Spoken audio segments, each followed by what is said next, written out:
Good morning, good afternoon, and good evening. We are now heard across the globe. Welcome to the Middle East Forum of Falmouth Lectures. I am Alan Taylor, President of the Middle East Forum, abbreviated MEFF. For those of you new to the forum, we are a 501c3 nonprofit volunteer-run organization founded in 2006. Over the course of each season, we present a series of talks that represent a broad range of perspectives and opinions addressing the complex issues facing the Middle East. Needless to say, the Middle East is in dynamic flux, even near catastrophe, and it grabs our attention and demands our interest. We have learned so much from our first two lectures, given one by Trita Parsi about Iran, clearly a very unfinished story, and from James Lindsay about UNRWA, the United Nations Relief Works Agency, that is the UN agency set up to look after the needs of the Palestinians in Israel, the Palestinian areas, Gaza and the West Bank, Jordan, Lebanon, and Syria. Trump has not set clear policies and priorities, and American ambition are now difficult to parse. New and old rivals are rising in the region, while a new generation of Arab leaders seek to shape the Middle East themselves. Today, our perspective and understanding of this complex situation will be broadened considerably by Dr. Cook.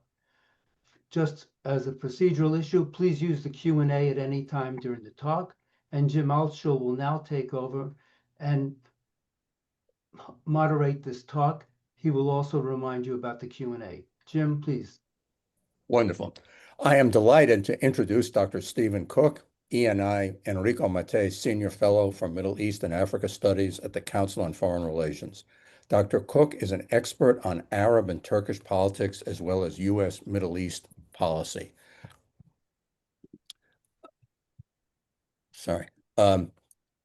He's the author of several books, the most recent of which is The End of Ambition, America's Past, Present, and Future in the Middle East.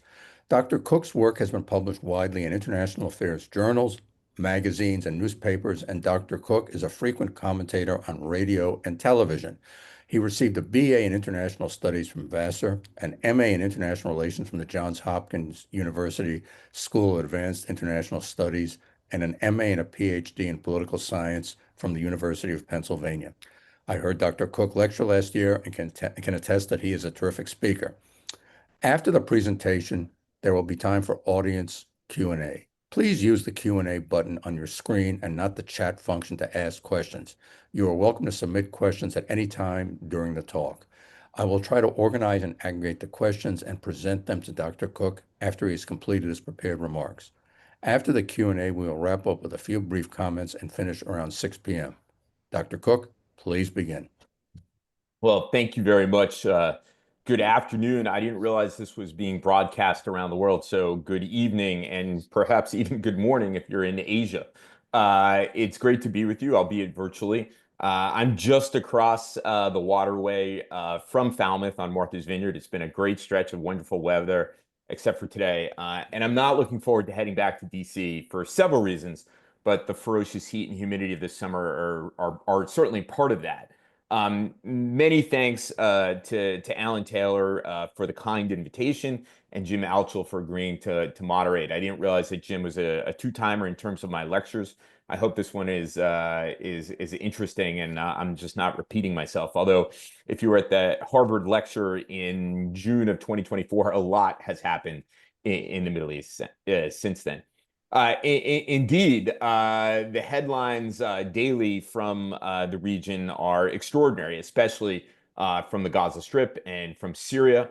And I'm happy to answer questions specifically about the situation in the Gaza Strip and Syria during the Q&A. But when Alan asked me to speak, I decided that it was important to step back from the daily headlines and look more broadly at the Middle East, at what's happening there and the forces that are shaping the region's future.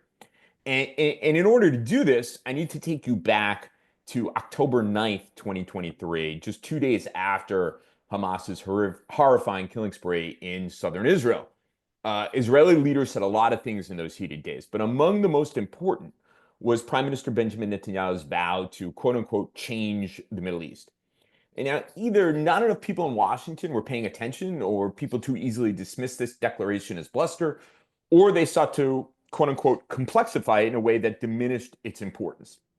But the Israeli prime minister was good to his word that the way his government would reestablish Israeli security was by changing the region around Israel. The reasoning for this was straightforward. Deterrence works until it does not.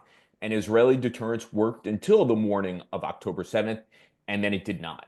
And looking around the region, the Israelis came to the conclusion that Iran, which had over the previous 4 decades, but in particular since 2006, built proxy armies in Gaza and the West Bank, Lebanon, Iraq, and more recently supplied Houthis in Yemen with armaments and logistics. Syria, which had once been a partner of Iran, became an Iranian vassal state under Bashar al-Assad, beginning in 2000. So you had Hamas, Hezbollah, Iraqi militias, and Houthis, plus Syria, all devoted to Israel's destruction. And with Israel's deterrence so badly damaged on October 7th, Israel would endeavor to destroy these groups and to kill the head of the snake, quote unquote, as Israelis refer to Iran. And that is what they set out to do not long after the October 7th attacks. And let's just briefly review what the Israelis have tried to do and what they have accomplished and how much that has changed the Middle East. First, there has been a significant damage done to Hamas, though the group continues to fight on. But Hamas is no longer has the kind of significant support among Gazans that it once did. It retains popularity in the West Bank, though there the Israelis have also worked assiduously to undermine and roll up Hamas networks. From this, they've gotten a lot of help from the Palestinian Authority and the Jordanian government, which became a target of Iran in 2024. Of course, this campaign against Hamas, particularly in Gaza, has come at considerable, mostly moral costs.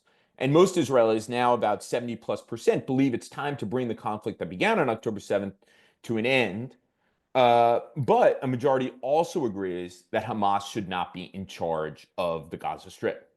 We don't know what's coming in the Gaza Strip, but it's likely to be different from what the status quo was beginning in 2006 when Hamas won an election in the Palestinian areas and then overthrew Palestinian Authority in the Gaza Strip. That change is hardly likely to be the rosy scenario that some have envisioned in terms of a rejuvenated Palestinian Authority and moves towards a Palestinian state.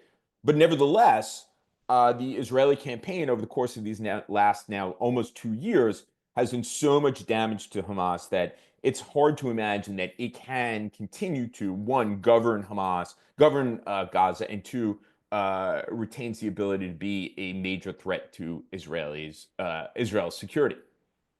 Second, Lebanon.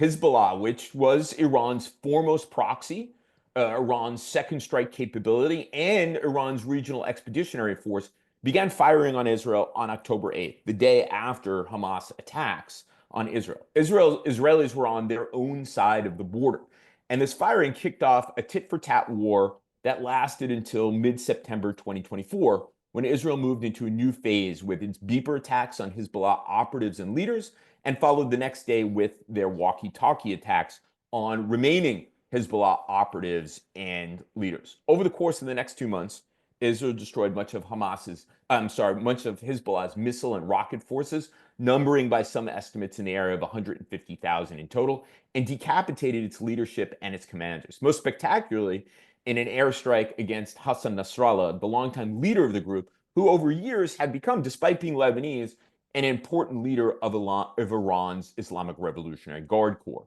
The dramatic weakening of Hezbollah has provided the opportunity for a new Lebanese leadership to begin to build a more decent government and start dismantling the state within a state that Hezbollah and Iran built that's brought so much misfortune to the Lebanese going back to the 1980s. Lebanon is, much to the surprise of many, including myself, a bright spot at the moment in the Middle East. There is a chance, finally, for the Lebanese people to exert their own sovereignty and establish a real border with Israel, and possibly even the chance of normalization between Lebanon and Israel. That may be asking too much, but that is the direction in which things are going as a result of a U.S. brokered quote unquote ceasefire between Israel and Hezbollah. And I say quote unquote ceasefire because the Israelis have built into the ceasefire the right to enforce the ceasefire using force. This has had, I think, actually a positive effect on Lebanese authority, who have subsequently deployed the Lebanese armed forces, that is the national army of Lebanon, into areas in which Hezbollah had previously been operating and had been no-go zones for the central government in Lebanon. Moving on from Lebanon, just next door to Syria.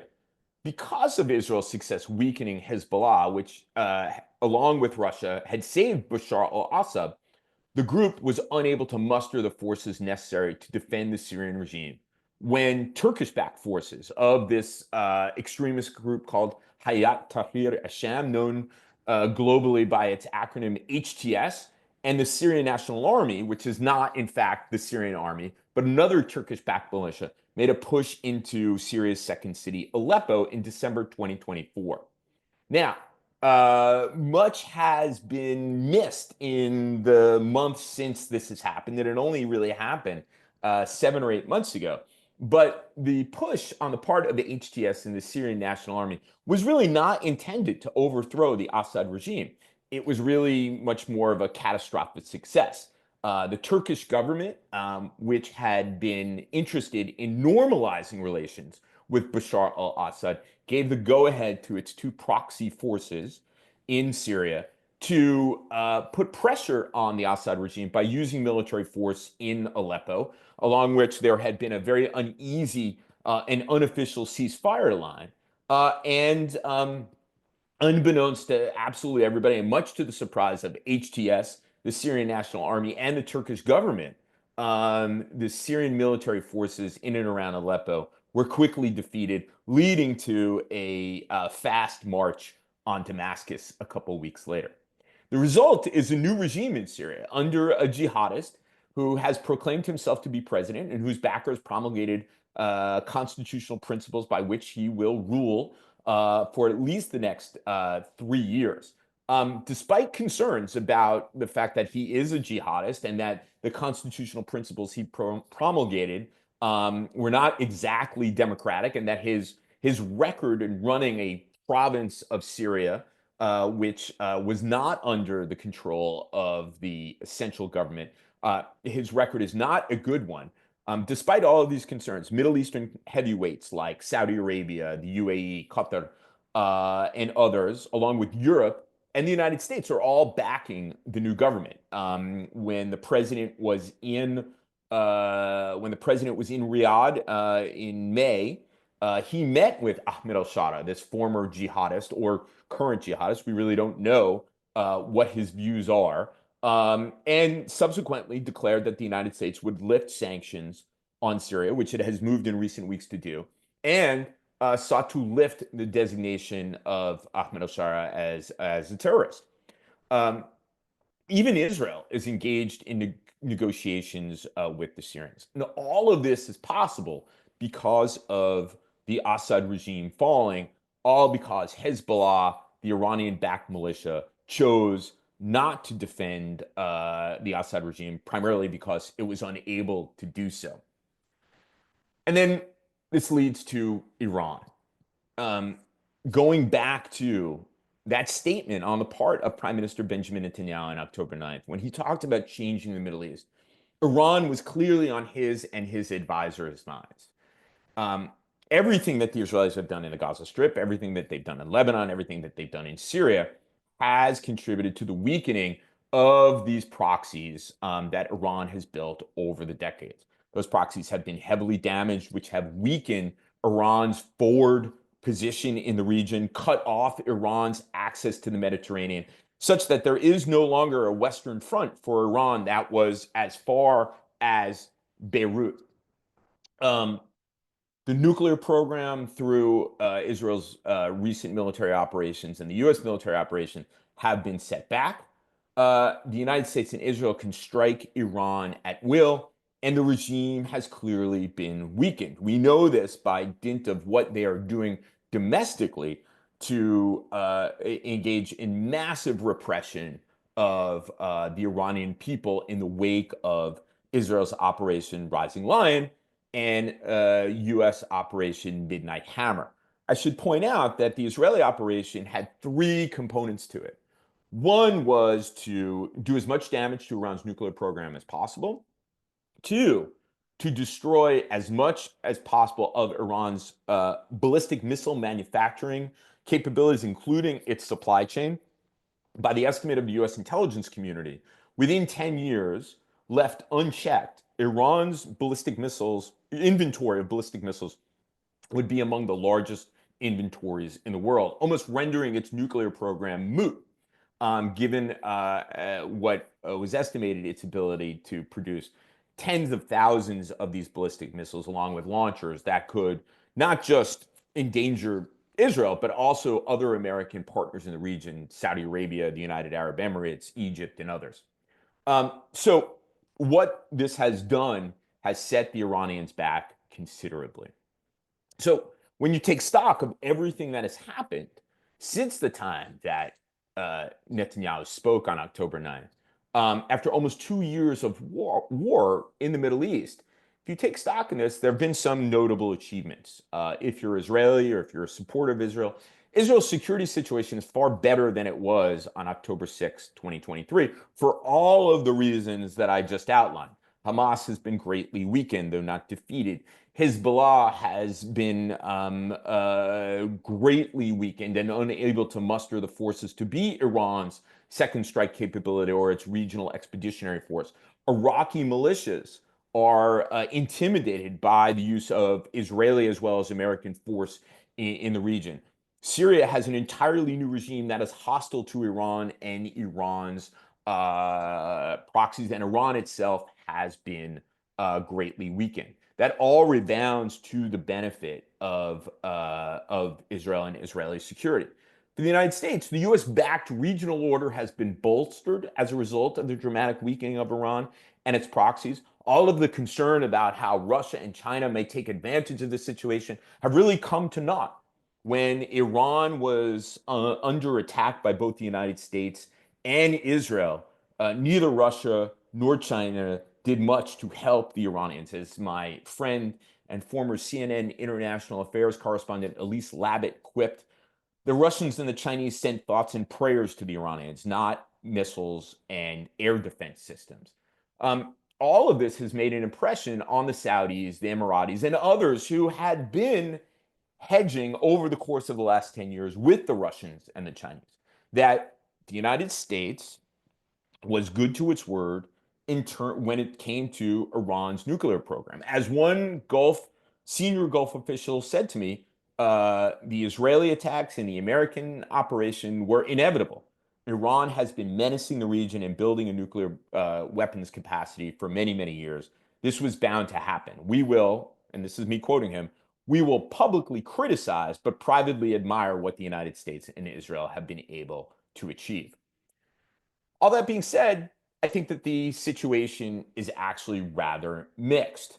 Iran is down, but it's not out. There's evidence that it is trying to rebuild Hezbollah in the form of suitcases of cash that have been arriving at Beirut International Airport, something that the government in Beirut has just begun to be aware of and is trying to stop. There have been incidents in which they have been seeking to smuggle weapons through a very chaotic situation in Syria back into Lebanon. The Iranians have been also seeking to smuggle weapons and cash through the West Bank, through Syria and through Jordan into the West Bank in order to exact revenge on the Israelis. The Houthis in Yemen remain a very significant threat to international shipping. We had an incident from last week in which a Greek-owned Liberian flag tanker, which had not made ports of call in Israel, was attacked by the Houthis and sunk, leading to the loss of life of the crew. this was a violation of apparently the apparent ceasefire that President Trump announced between the United States and the Houthis. All the while, the Houthis continue to fire on Israeli cities on an almost daily basis. Also in the category of we're not really sure, and the situation is not as clear as perhaps in Syria or Lebanon or in the Gaza Strip or with the Iraqi military, Iraqi militias. No one knows the extent of the damage to Iran's nuclear program. I think that the president did himself a tremendous disservice just a number of hours after the conclusion of Operation Midnight Hammer, when he declared that the Iranian nuclear program was totally obliterated. There's no way that even the president of the United States at that early moment could have known that, and it was unlikely, despite the technological sophistication of the operation, that the United States would totally obliterate Iran's nuclear program. And there is clearly residual aspects of this program, and the Iranian leadership is hanging tough, insisting that it has a right to enrich uranium. In a recent meeting between the E3, that's the foreign ministers of France, Germany, and the UK, and the Iranians, laid out their conditions for negotiations with the United States and insisted, as they did even before Operation Rising Lion and Operation Midnight Hammer, that Iran had a right to enrich uranium and it would never give it up. I should point out that no civilian nuclear program needs to enrich uranium, which is something that I think has only been reported intermittently in the press. So now, as a result of all of this 2 years of warfare and some clear victories on the part of Israel and the United States, some less decisive moments in this 2-year-long multi-front war, we're now at a phase where the battle for the future of the Middle East is now taking shape. And the main players are the United States, Turkey, Israel, Saudi Arabia, United Arab Emirates, Qatar, and Iran itself. Notice I haven't mentioned China and Russia. As I said before, the Chinese and the Russians aren't really in this game at the moment. I think that the Russians are hanging tight in Syria, wanting to see what unfolds. The Chinese certainly don't want the Iranian regime to collapse. But beyond that, neither have moved in any kind of decisive way to support their allies in the region, as their allies have taken a beating from this coalition of the United States, Israel, and its silent partners in Jordan, Saudi Arabia, the UAE. It seems that this is now a game of different coalitions of states within that regional order that the United States leads, that's made up of those countries that I just listed: the United States, Turkey, Israel, Saudi Arabia, the UAE, Qatar, and of course, the Iranians wanting to get back in and undermine that regional order. As I mentioned before, Iran is trying to rebuild Hezbollah, funneling money into the West Bank. The Houthis remain threats. But also, as I said, the region is clearly changing. Lebanon is looking good so long as Israel doesn't overplay its hand there. But Syria really is the central theater at the moment in this battle for what the Middle East will look like. Will Ahmed al-Shara, the jihadist or former jihadist, depending on where you stand on the issue, will he willingly be under the tutelage of Turkey or Saudi Arabia, or will he forge his own path? Surprisingly, in the battle between Turkey and Saudi Arabia for influence in Damascus, Saudi Arabia seems to be the better choice for Syrians. Turkey is increasingly authoritarian and Islamist, whereas Saudi Arabia is moving in the opposite direction. I'm not suggesting that Saudi Arabia is democratizing, but the top-down driven reforms that come from Crown Prince Mohammed bin Salman, and only Crown Prince Mohammed bin Salman, have created openings in Saudi Arabia that are closing in Turkey. And if other actors in the region do not want a Muslim Brotherhood inspired Islamist regime, that is authoritarian in Damascus, they would be more supportive of Saudi Arabia being the primary external actor advising and supporting the new regime in Damascus. There is a familiar axis emerging in Syria of Saudi Arabia, the UAE, and Israel versus Turkey and Qatar. Though the Gulf states really do not want to fuel the chaos in Syria. They've been down that road before, beginning in 2011 with the peaceful uprising against the Assad regime, which was quickly militarized. And each one of those countries supported different militia groups that led to the horrors of Syria, in which 500,000 people were killed and more than half the population were displaced. When it comes to the United States in Syria, I think that the Trump administration wants the players to figure it out. But it's finding that it cannot just declare Syria, quote unquote, open for business, as the US ambassador to Turkey and special representative to Syria, Tom Barak, said.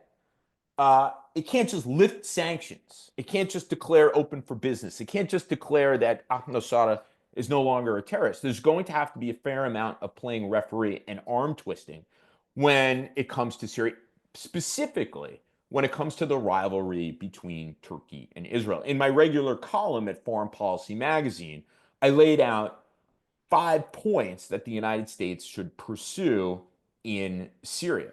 The first is, one, Turkey needs to get out of Syria. Turkey, I think this is an underreported part of the Syria story. Turkey occupies about 10% of Syria. It has extended its rule, its currency, its telecommunications network, its postal service to Afrin and the areas around it. Turkey should get out of Syria in the next 12 months. Israel should withdraw to the 1974 armistice lines, and a U.S.-Israeli-Syrian committee should monitor what will be a demilitarized zone for the next 50 years between that armistice line and up to the environs of Damascus. The sanctions should be lifted on Syria. Turkish crony capitalists, with the help of Gulf money, should be used to help to rebuild Syrian infrastructure and to stimulate trade between the countries. And Israel and Syria should engage in public or non-public confidence building measures. Those are the things that the United States actually can, at this moment, do in order to ensure that Syria has a better chance of emerging from more than a dozen years of conflict on the other side in a better place. The chances of that are small, but nevertheless, that is something the United States can do that would make a difference in shaping the future of the Middle East. And it does not require the United States to engage in the kind of international social and political engineering that it embarked upon in the mid-1990s, culminating in the invasion of Iraq and the freedom agenda. This will almost permanently push Iran out of the game in Syria. But there's another piece of this that I think is extraordinarily important, and that is the president has signaled that he remains interested in negotiating with the Iranians over its nuclear program. How the United States manages the aftermath of U.S. strikes on Iran will determine if the United States and its allies can turn tactical gains into strategic victories. This will be determined by whether President Trump is interested in a deal for the sake of a deal, which was the conventional wisdom in the analytic community all the way up to the hours just before Operation Midnight Hammer, or if he is genuinely interested in using the gains derived from both U.S. and Israeli military operations to force the Iranians to actually dismantle their nuclear program, or at least agree to the tightest of tightest restrictions, not only on the nuclear program, but also on their ballistic missile program. To do otherwise would once again allow Iran to menace the region, which are the mistakes that and let me just say, this is not a political statement. This is an objective observation of what happened in the region over the course of the last 10 years. To let the Iranians off the hook at this moment would once again allow Iran to menace the region, which are mistakes that President Obama, President Trump during his first term, and President Biden made during his term, which was to essentially believe that Iran seeks a new relationship with the United States, and the right amount of diplomatic pressure and incentive will bring them around to it. Throughout all of this, it's clear that Iran wants to push the United States out of the region, use its proxies to sow as much chaos in the region, as well as to destroy Israel, which the Iranians believe to be an ephemeral presence in the region.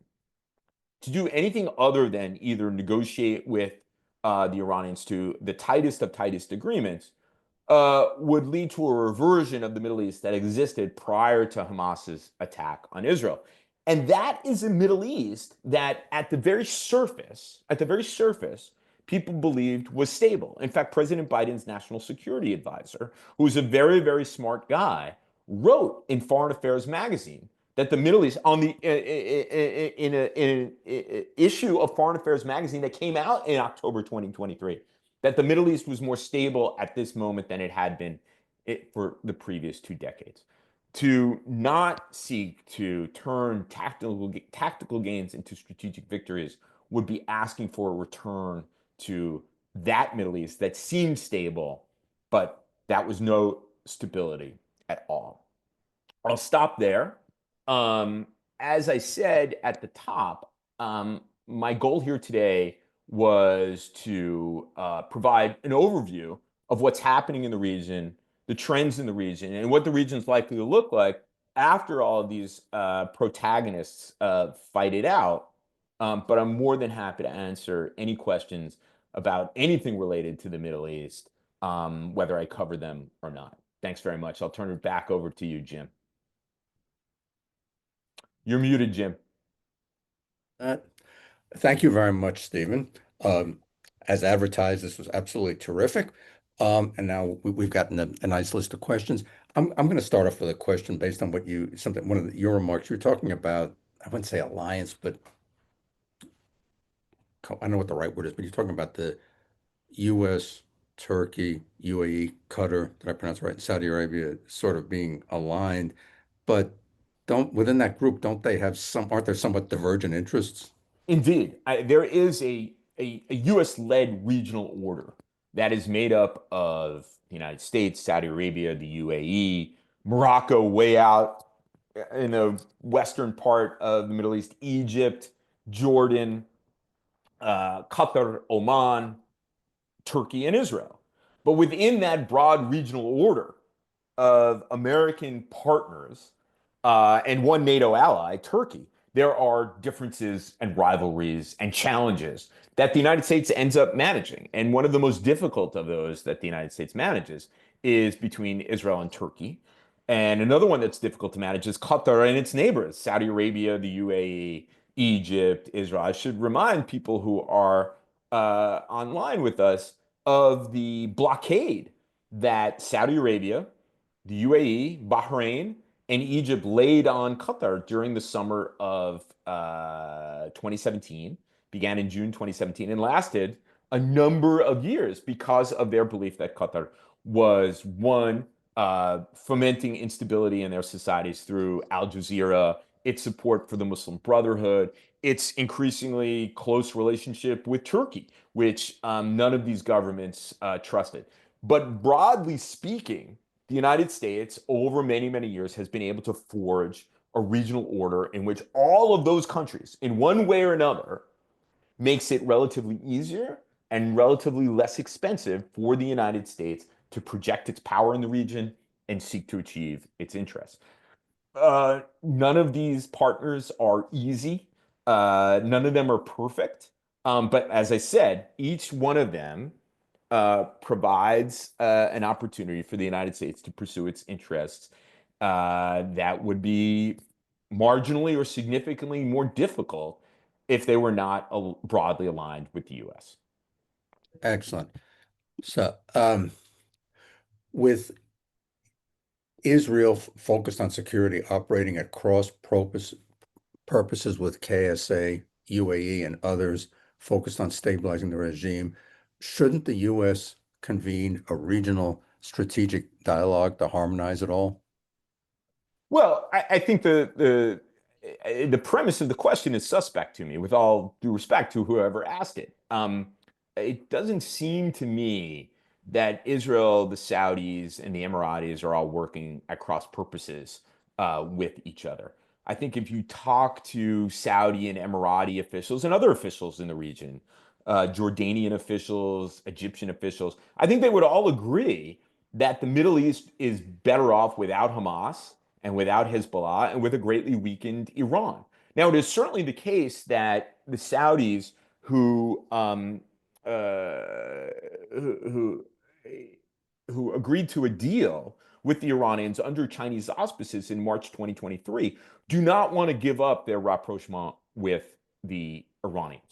I recently had a conversation with Saudis who are in a position to know, who said to me, listen, this agreement has worked perfectly for us. Can you imagine had we not had this rapprochement with the Iranians, and October 7th happened, all of the retaliation would have happened in Saudi Arabia, in Saudi population centers, something that's not unprecedented. The Houthis spent better part of the previous decade firing missiles and drones at Saudi population centers. That doesn't necessarily mean that the Saudis have fallen in love with the Iranians.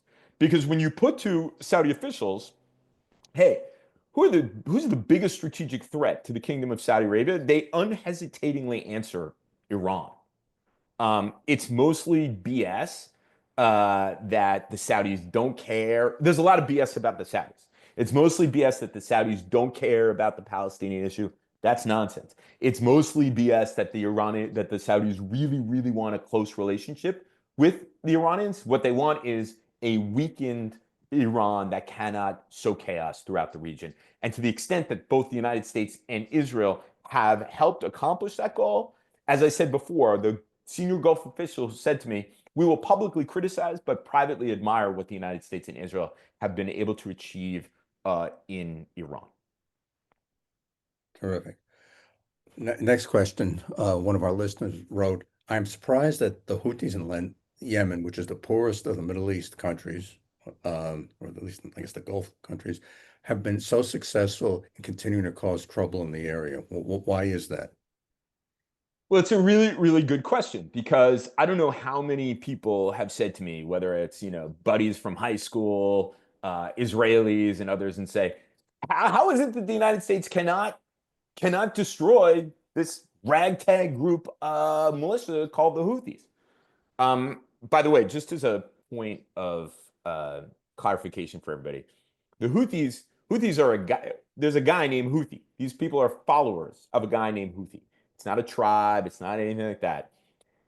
And I think there's a number of reasons why the Houthis have been so hard to defeat. The first is, I spent some time in my free time doing all kinds of weird things. And one of the weird things I found myself doing in early January 2024, I was in Sun Valley, Idaho, and the snow wasn't very good.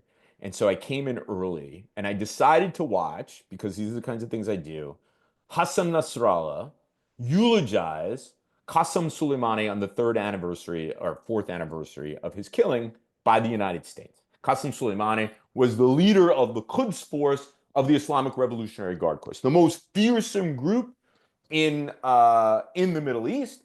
And Qasem Soleimani had a reputation of being 20 feet tall and a master spy and master tactician and so on and so forth. And the United States killed him in early 2020. And there I was, not a lot of snow in Sun Valley, and I watched Nasrallah for over an hour talk about Soleimani. And one of the things he emphasized was that Soleimani's strategy with each of the proxies, and let me just emphasize, the Houthis are an Iranian proxy by opportunity. They weren't stood up like Hezbollah was stood up. Hamas is also a proxy of opportunity. Hamas is something that happened naturally in the rivalry between the Muslim Brotherhood of Palestine and Muslim Brotherhood Palestine branch and Islamic Jihad. But the Houthis really were also like this, an opportunity. The Saudis wandered into the Yemeni civil war, and any opportunity to destabilize Saudi Arabia, the Iranians would take, and they began by supporting the Houthis. And as they became closer and closer with the Houthis, they became part of these proxies around the region. And what Soleimani did was, with each one of these proxies, give them weaponry, logistics, as well as their ability to develop their own weapon. And so when one might be degraded militarily, the other ones could continue to fight on. And that's clearly been the case with the Houthis, who have gotten lots of material, lots of training from Hezbollah in Lebanon and others to continue to fight on. Second, not only are the Houthis fighting with the Houthis, but so are Iranians. You may have noticed from the news media that a group that is connected to the internationally recognized government of Yemen, though they're not actually technically part of the government, apprehended an Iranian dhow, which is a ship that you see plying the waters of the Persian Gulf, the Strait of Hormuz, and the Arabian Sea. And in that dhow were parts for ballistic missiles and a variety of other material for war. And the documentation that went with it was in Farsi, not Arabic. There's no indication that the Houthis are Farsi speakers. So there are Iranians who are also operating alongside the Houthis and providing logistical support, et cetera, et cetera. And then is the very difficult problem that advanced militaries like the United States and Israel, which is defeating an enemy from the air. Israelis for years were fighting Hamas, but they were establishing and reestablishing their deterrence. In their parlance, mowing the lawn. This was from the air primarily, except for one short period in the summer of 2014. But in their effort to destroy Hamas, what have they done? They have massed, at one point, hundreds of thousands of Israeli soldiers on the ground in order to defeat Hamas. So if you want to actually defeat the Houthis, you need a ground component of it. And that ground component, you need the Saudis, not necessarily the Saudi military. You need the Emiratis, not necessarily the Emirati military, which is quite small, but you need their allies in Yemen to coordinate with the United States and by extension Israel, that when they're hitting them from the air, these ground forces, these militias that are associated with the Emiratis and the Saudis are also hitting the Houthis.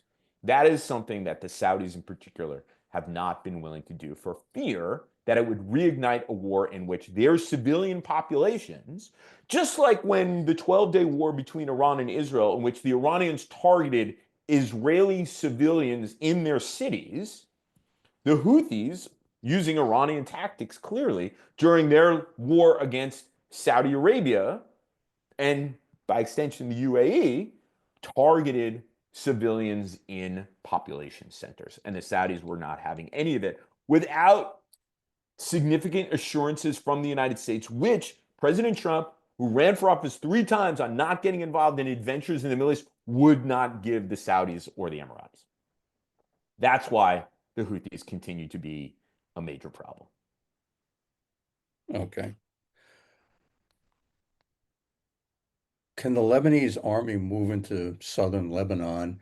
And is there an opportunity for Israel to reach an agreement, at least begin negotiations on an agreement with Israel? Yes, absolutely. This is, like I said, this is a tremendous surprise to many people like me. We knew that the battering of Hezbollah would provide an opportunity for a Lebanese government to exert its authority and sovereignty throughout the country, actually. But we never believed it could. But with a new Lebanese president and a new Lebanese prime minister, both men of real substance, they have been willing to take advantage of this opportunity to, one, extend the Lebanese armed forces, the National Army of Lebanon, into areas of southern Lebanon where it hasn't operated before. They have been willing to begin to dismantle the state within a state that Hezbollah and its Iranian patrons built over more than 40 years, beginning with the airport, which is incredibly important to Hezbollah and its ability to raise money, revenue, and through the confidence building mechanism that has been built into the ceasefire that includes the United States, Lebanon, Israel, and secondarily France. Lebanese authorities and Israeli authorities have been able to speak to each other, and they've been able to communicate with it, and they've been able to build trust between each other, such that it is possible to imagine, maybe not normalization, but the ending of the state of war between the two, the actual demarcation of a border that is satisfactory to both countries. There is an international border between the two, but there is a dispute over this area called the Sheba Farms that Hezbollah often used as a pretext to attack Israel. There is now a maritime border between the two countries thanks to the Biden administration, but now there's an opportunity for there to actually be a border that is recognized by both Lebanon and Israel. And it seems that both governments are interested in doing it. I think the problem is kind of threading the needle. The Israelis have to, because the Lebanese armed forces are better and have been willing, and the Lebanese government has been willing to deploy the Lebanese armed forces to places where Hezbollah had been operating. But there are places where Hezbollah clearly is, and that the Lebanese armed forces have not deployed. The Israelis have chosen to enforce the ceasefire, as is their right under the terms of the ceasefire. And this has included occasionally not just hitting Hezbollah in southern Lebanon, but also in Beirut. And that's where things get tricky. Because when the Israelis hit Beirut, it provides an opportunity for Hezbollah-affiliated members of the Lebanese parliament and other affiliated Hezbollah groups in the media, whatever, to attack the government for not being sufficiently staunch in their resistance to Israeli aggression.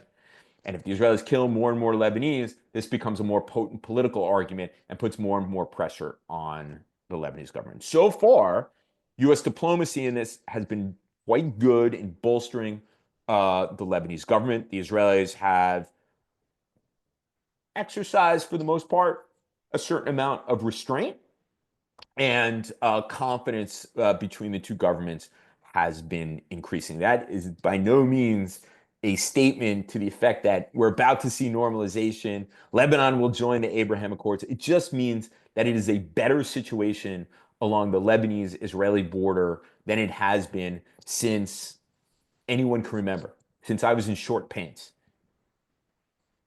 Okay. And that's a long time ago. I'm older than I look.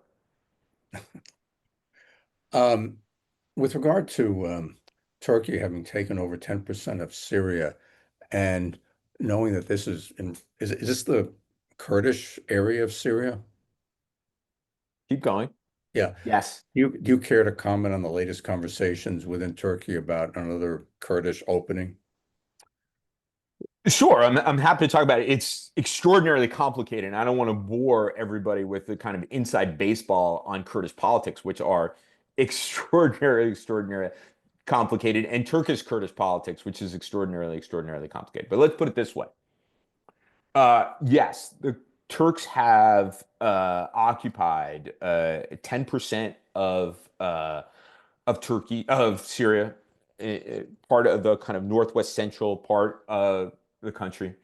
They have been staunchly opposed to the American-backed Syrian Democratic Forces, which the major component of the Syrian Democratic Forces, who've been the partner of the United States in confronting ISIS in Syria, is a Kurdish fighting force called the People's Protection Units, which goes by the acronym YPG. This is where it gets really weird, folks. The YPG was set up by its Turkish Kurdish cousins at the outset of the uprising against the Assad regime. And those Turkish Kurdish cousins are part of a group called the Kurdistan Workers' Party, known by its acronym PKK. And the PKK has been waging a war until very recently against Turkey since President Trump was married to Ivana. That's a long time ago, 1984. That conflict has recently come to an end. Why? Why? Because the Turks, and there's been a lot written on it. But what's the most compelling argument? There's two compelling arguments for this Kurdish opening. One is a domestic component. That is that President Recep Tayyip Erdogan wants a new constitution in Turkey that will enshrine all of the changes that he has made in Turkey over the course of the last 23 years and counting in the constitution, so it's harder for them to change, or constitutional amendments that will accomplish similar goals. The problem is that President Erdogan is termed out of office based on previous constitutional changes that he wanted. If he gets a new constitution, or if he gets new constitutional amendments, he can say, hey, we got to restart the clock again, and I can be president for another 2 terms or 3 terms or whatever it is that these amendments or this new constitution say. Now, he has so alienated so many people in Turkey and is, in fact, in the process of taking down the main opposition group that he has sought this Kurdish opening to garner Kurdish votes so that either in parliament they will vote for new constitutional amendments or they will help in a referendum on an entirely new constitution. It's a gamble. Second is a domestic but foreign policy issue. The Turks have been, let's just say, impressed, and impressed in not a good way, impressed as in really scared about what the Israelis were able to accomplish, one, against Hezbollah, and more recently against Iran. The Israelis have demonstrated a kind of military, technological, intelligence nexus on its enemies that has been, regardless of where you stand on this Israeli government, you have to be impressed by, especially in all the guns and trucks guys I know are really impressed by what the Israelis were able to accomplish. This is something that most of the United States' NATO partners will never be able to pull off. Yet the Israelis were able to pull it off. And the Turks are very, very concerned that they're next because of their full-throated support for Hamas, because they've actually taken action to hurt the Israeli economy over the course of the last two years of warfare in the region. And they're deeply scared that one of their partners in going after Turkey will be the Kurds in Syria's northeast, this group, the YPG. And so they have sought to isolate the Kurds of the northeast, Syria, by coming to terms with Turkish Kurds of the PKK and bringing that war to an end through this opening. There are lots of questions about whether this Kurdish opening will actually succeed. Kurdish openings in the past have not succeeded for some kind of self-evident reasons. But what this speaks to is something that I alluded to in my talk, which is that there is now a very significant Israel-Turkey rivalry in Syria. I don't think the Israelis really are interested in a fight with the Turks, but they do not want, and this is part of changing the Middle East. This is what they saw. They do want to prevent what's happened to them before, which is allowing an external actor to burrow itself into its neighbors that causes chaos and destruction and threats to Israeli security on its borders. And that includes NATO ally Turkey. And so they've taken military action, destroyed air bases in Syria, have attacked weapons depots in Syria, have done a variety of things, a lot of skullduggery to make it more and more difficult for the Turks to set up their military in and around Syria. They'll say, you want a Turkish embassy in Damascus? Knock yourself out. You will not get Turkish military assets in Syria. We will make sure that that won't happen. Okay. Well, I think we have time for one last question. That's it? I'm just getting warmed up. Oh, okay. Well, what is after all that's transpired? What is the status of and the prospects for the Abraham Accords? It's a great question. And one of the things I think has been most surprising to me over the course of those last 2 years of warfare in the Middle East is actually how robust the Abraham Accords have been.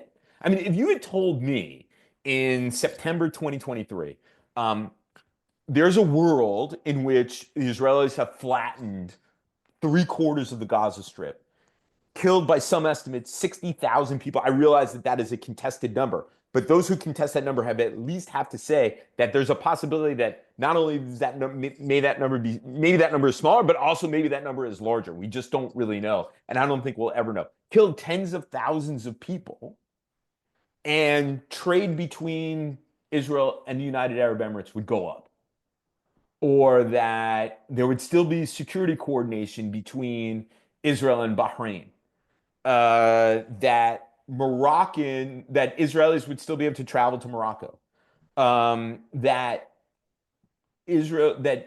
those countries that I mentioned before that were part of an American order in the region would participate in the defense of Israel. Maybe not directly as the Jordanians were forced to because of Iranian drones crossing Jordanian airspace, but by dint of their commitments to the United States as being part of Central Command, provided all kinds of support to the United States and Israel in the defense of Israel in April of 2024, again in October of 2024, and most recently during the conflict in June, which I refuse to call the 12-day war.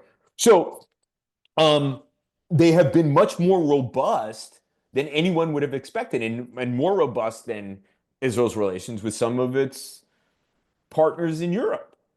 So I think this speaks to something that I said earlier, which is that most leaders in the Arab world believe that the Middle East would be better off without Hamas, without Hezbollah, and without the Iranian regime. I think that their frustration with Israel has been it's taken so long and caused so much damage in Gaza. If not for that, I think that they would certainly be more public in their relationship with the Israelis. But the fact that the Israelis have killed so many people and that there is a humanitarian disaster unfolding in Gaza right now makes it more and more difficult for them to be publicly supportive of the Israelis, even if they are privately supportive of the overall goals of what the Israelis have tried to do, going back to what Prime Minister Benjamin Netanyahu said on October 9th, 2023, about changing the Middle East, because those changes all accrue to the benefit of Mohammed bin Salman of Saudi Arabia, Mohammed bin Zayed of the UAE, the royal family of Bahrain, and the Jordanian King Abdullah, et cetera, et cetera, et cetera. Terrific. Well, thank you very much. It's been a real privilege to listen to you. We've learned a lot from you. I hope it didn't bore you for the second time, Jim. You didn't bore me either time. You very much entertained me. Give me a lot to chew on. And I will look forward to continue to look for you in my YouTube feed. Great. And I will turn this back to Alan.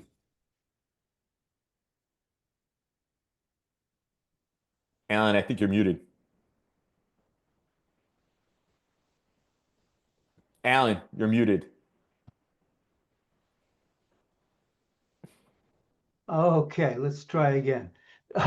Thank you, Stephen, so much for taking the time from your hectic schedule on your vacation, especially at this turbulent time. Lying on the beach, sitting by the Yeah, pool. well, Yeah. luckily it was a great day today, and thank you for being with us this afternoon. For such an incredibly articulate and thoughtful talk, and helping us understand American ambitions and plans in the Middle East, or opportunities at least. We're very grateful for your in-depth analysis, the precision of presentation, and the insights really that we glean that enable us to be better and more active citizens here in the U.S. So now, if you need a 5-minute rest before we get back to a private meeting, you can take it. And I want to call to the attention of our audience the fact that we have 2 more talks coming up. The next one will be Farah Badur about Jordan and Israel. And the final one by Asliat and Taspas will be about Turkey. So we're obviously going to be keeping this conversation going for the next several weeks until the semester or the season is over, excuse me. I'd like to also call to the attention that to the attention of the audience that the donations help this lecture series be provided to you free of charge. We're welcome to your feedback and suggestions. We're welcome to people to be volunteers. You can communicate with us at infomef.world, that's INFOMEFF.world @gmail.com.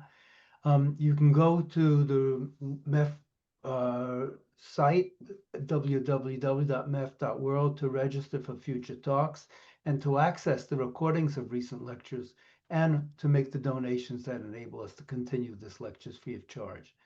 Send us your feedback if you'd like, and if you want to suggest future speakers, again at infomef.world at gmail.com. So once again, let's thank Dr. Cook for sharing his deep understandings of the Middle East. And thank you all, and wherever you are, we thank you for your participation in this webinar and have a good rest of your day. The next talk is by Dr. Badur at 5 p.m. at 10th of August. Have a good afternoon now.